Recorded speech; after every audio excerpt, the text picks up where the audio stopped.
So as Jazz mentioned, just a brief introduction, senior consultant at Quantium, just I work with a range of insurance clients, mainly focused in the general insurance space, just providing a range of pricing advice and helping to develop analytical solutions. So I'm here today to just share some of my views and thoughts, just based on my experience to date, and how, in the context, I guess, of this pricing environment that we find ourselves in. So. Well, welcome to VUCA. So a bit of a history on the term. It was first coined and used in the late 1980s, early 1990s to describe what was perceived to be the world as it emerged from the Cold War period. And the term was increasingly used in the 2000s when the US invaded Iraq, and actually, soldiers found themselves fighting in an environment defined by these key elements. And I think it's really moved from more military language to everyday usage nowadays, which to describe what, I guess, what environment leaders find themselves working in and faced with. And I feel like it well describes the environment that actuaries and data scientists work in today. So if we just go through what VUCA stands for. So VUCA stands for volatility, uncertainty, complexity, and ambiguity. So by volatility, I mean the speed, the magnitude, and the dynamics of change. By uncertainty, we're referring to the unpredictability of outcomes. Complexity, there's variety as well as a volume of variables that need to be accounted for, and all their multiple interdependencies. And finally, ending with ambiguity. So this lack of clarity because of, partially driven by a multitude of potentially plausible perspectives, really makes interpretability quite difficult. So in this environment, I might just lower that, not that tall. In this environment, it's quite obvious that no single formula is really going to work. So what I'd like to do is just to share some of my experiences and thoughts based on, and some techniques and tools that you might consider in the context of a VUCA world, and how pricing agility fits into it.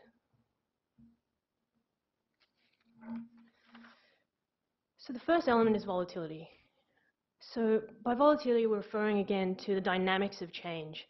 So in the context of a general insurance environment, the ability to sort of plan for and sort of promote that responsiveness and pricing agility is really helped by having an appropriate data and analytics strategy. So this is one method that we have seen really helps to set teams up to develop their analytics and technological capabilities to drive that responsiveness and agility. So as an example, we've helped clients to develop strategies which really involve understanding a view of where they're currently at, so what we call current state. So in terms of assessing their data, their technologies, their analytics, their teams, and just the way they work.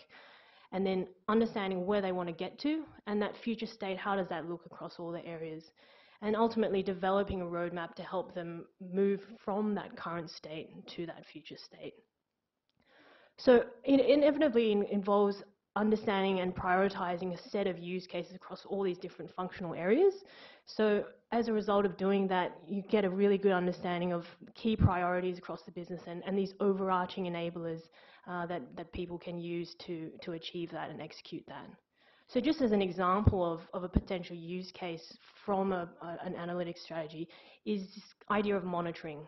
So as a monitoring example, in today's environment, which is just constantly changing and evolving, obviously there's a need to understand when things change, when, for instance, you've got models that deteriorate in performance over time, as you'd expect. So models, we know that they're imperfect approximations of reality, which maybe they're reasonable at a given point in time, hopefully, but over time, as the behaviors change and as influencing factors move, those models are going to change and deteriorate in predictive performance. So really having a tool to understand, I guess, how those models are performing and when they're deteriorating is really helpful from what we've seen to help assist teams in understanding that and when to act. So those monitoring frameworks can really vary from simple ad hoc analysis to something more such as like a visual dashboard which has nice visualizations, for instance in Tableau, to something more automated, which is I guess a framework to automate that model monitoring. So just to take that best-in-class example of an automated monitoring framework, imagine that you've got models that are in production at the moment. An automated monitoring framework might be able to effectively tell you, assess based on a range of model diagnostics and metrics that you've defined dependent on your use case, when those models have really deteriorated beyond the point of a certain threshold. So once it's deteriorated beyond the point, you can imagine that set of algorithms is really going to send some notifications and alerts to the team to say, prompting some action. And as a result of that, you can have some manual refitting and adjustments of your model, or it could be, again, incorporating a degree of automation in response to adapting that emerging experience and reflecting that better in your models. And sort of as a next step, you would then imagine that you would expect a human eye and hand to refine and review those techniques, and those refitting and those adjustments to the model before signing them off and finally deploying those updated models into production. So as a result of that, I mean, you can imagine that it's going to be quite, the automated monitoring framework is really going to simplify that whole process and make it a lot more efficient for teams to update and refresh and keep their models up to date. So that's, now not every insurer is going to want to be sort of best in class at monitoring, and not every insurer is going to value a fully automated monitoring framework. And it's not, I guess, necessary in some cases. So understanding where you want to be and how that looks for your organization is I guess, a key part of designing an appropriate data and analytics strategy. So hopefully that brings to light just a way that you can, I guess, build and design a strategy which allows you to achieve that objective for your company, and just promote that real agility in the way you can price. So the second element is uncertainty. So as actuaries and data scientists, we need to be able to really plan for and assess this range of uncertain outcomes. And we're not always able to, in that unstable and sort of volatile environment, predict with a lot of accuracy in some cases. But there are tools and ways that we can help to understand the range of outcomes. So one example is just the ability to dynamically test different scenarios and price changes.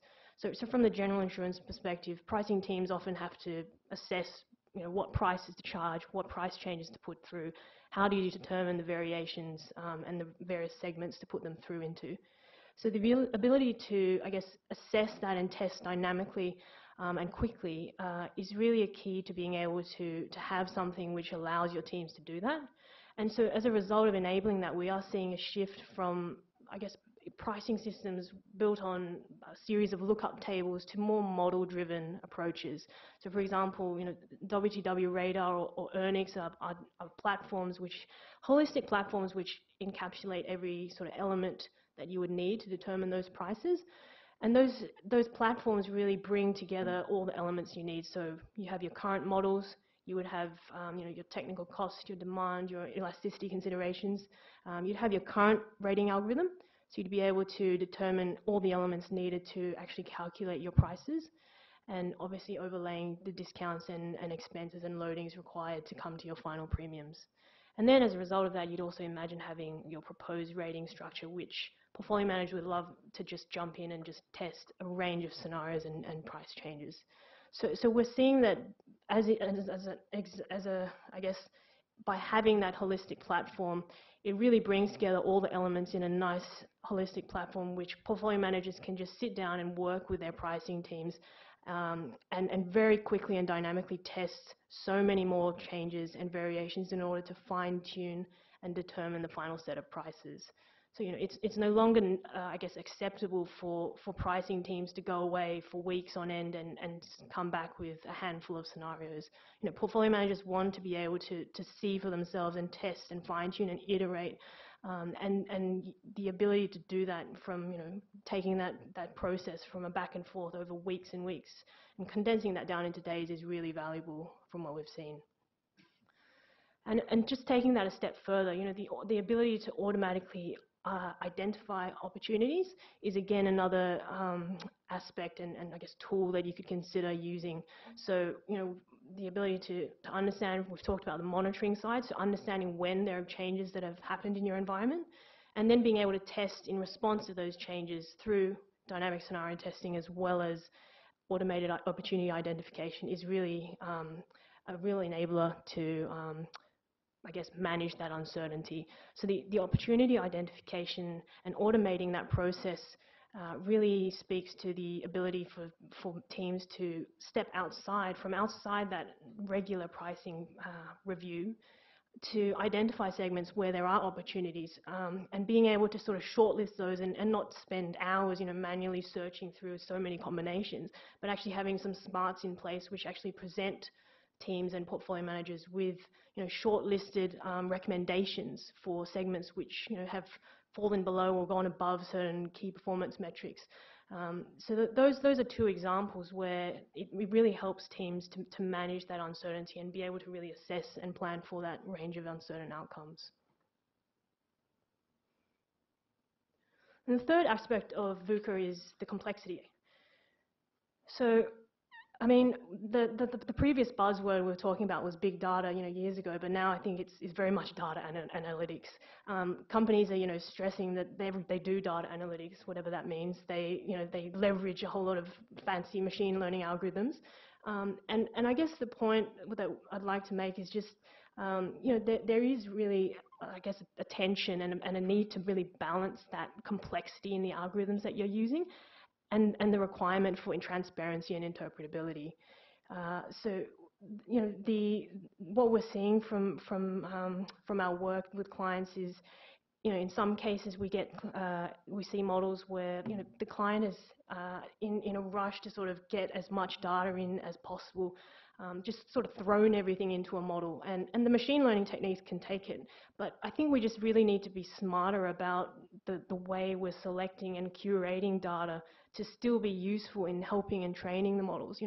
We can still actually help the models understand and distinguish between noise and actual signal. So, and on the other hand, we also see teams where they're in such a rush to use these latest techniques, which are all very exciting and interesting in terms of the technical aspect, as well as potentially more predictive outcomes and more accurate predictions. But in their sort of haste to use those techniques, we are seeing that sometimes they're just used inappropriately or also without consideration for that end use case. So I guess it's, while these techniques and exploring them is very important, what we are finding is that just to balance that complexity is a very important part of data and analytics, really. So really understanding when is the appropriate time to use techniques.